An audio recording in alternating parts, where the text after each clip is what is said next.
So we don't need a news flash to know that grocery prices are absolutely insane. Everyone is struggling to keep food on the table, and we all need all the benefits of all the tools in our little utility belt in order to be able to stretch our budgets as far as possible. So I'm sharing 10 tips today for making that just a little bit easier. So the first tip that I have is to organize your cupboards. Organize your pantry and your refrigerator so that you can actually see what you have. If you have all of your proteins or dried beans or canned meat in one spot together, you have all your pastas, your rices, and your grains and starches in another area. And then in your refrigerator, you have your cheeses in one place, your produce in one place. It makes it a little bit easier when you go to make a menu for the week to be able to shop from what you have. And that leads me to item number 2. Make a menu from what you already have in stock. Basically, shop your pantry before you hit the grocery store. You know what you have to work with so that you're spending less on something that you just randomly think of and then either put on the grocery list or you forget to put on the grocery list and get frustrated when you get ready to make that meal. So look at what you have, build your menu around that, and fill in with the things that you need. Number 3 is going to be to keep a running list of the things that you're running short on. I keep a note on my phone that has a list of all the stores that I frequent, whether that be Walmart, Aldi, the feed store because we have animals, Sam's Club, Costco, wherever you happen to go that you're going to buy things. Keep a list of the things that are the best price at that store, or a list of things that you know that you can find at that store if you happen to be in the area. We live kind of out in the country, so the nearest city is where we have to go to Sam's or even to find an Aldi. So we're not always very close to those areas. So I keep a list of things that are available at Walmart, a list of things that are available at Sam's Club, so that when I'm there, I'll know what I'm running low on and I can make the best use of my time. I also keep a notepad on the refrigerator so that when my husband comes across something that he's low on, he doesn't have to make sure that I put it on my phone. He can just write it on the refrigerator and I'll snap a picture of that occasionally, add those items to my list so that I keep it up to date. The 4th item on the list is really very simple.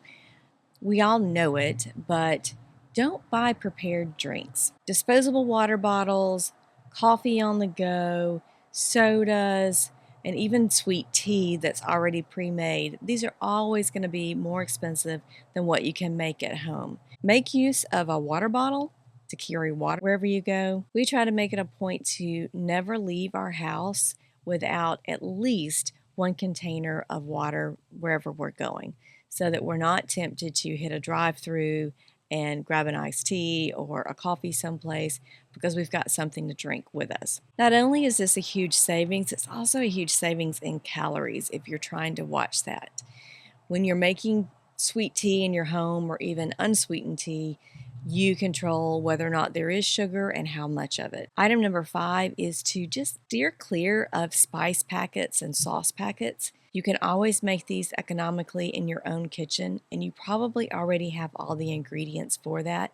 If you're not sure about it and you're tempted to buy, say, a taco seasoning, take a look at the back of the packet while you're in the grocery store and see which of the spices you have and which of the spices you don't have.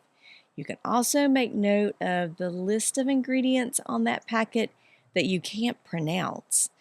And if you can cut those out of your diet, you're going to be better off. Rather than spending roughly $1 per packet, if you're using a teaspoon or a half a teaspoon of all these different spices, you're going to end up with a lot more spice for a lot less money. Item number 6 is to utilize unit pricing. When you're comparing items in the grocery store, take a look to the right and see what the price per unit is. Just be careful that you are comparing apples to apples, because sometimes you'll see the price per ounce for an item versus the price per pound. Don't get fooled by that. Make sure that you're looking at the same thing when you're making that comparison. And always utilize your calculator on your phone. You know it's with you. So pull it out and compare the prices to make sure that you know what you're actually paying for something. Item number 7, and this catches a lot of us. Be careful when you're doing warehouse shopping. We're tempted to think that buying the bulk items is going to be the best price, but it's not always. So compare those prices. Go into the store with a list so that you don't squirrel and pick up things that you don't need and that really are not the best price per unit. If you really want to save yourself, do your online shopping and do a curbside pickup so that you're not tempted to walk into the store and see something new that you would like to have, but your budget really can't afford. That way, you're not tempted. You just drive up, let them know you're there, and they bring the items to your car. And it saves you time, and I promise you it's going to save you some money. Item number 8 is to be a little adventurous and try out some store brand items. Often a store brand item is made in the same facility as a name brand item. It just has a different label on it. So you don't know without trying. On occasion, be adventurous, pick up the store brand and compare. You might find that you like it better than the name brand, or you may find out it's actually the same thing. Number 9 is to spend a little time on occasion doing some comparison shopping. I used to always think that Walmart was going to have the best price for any item that I bought. But then when Aldi came along, I started shopping there and bought the majority of my groceries there and was able to save 25 to 30% on my typical grocery bill on a weekly basis.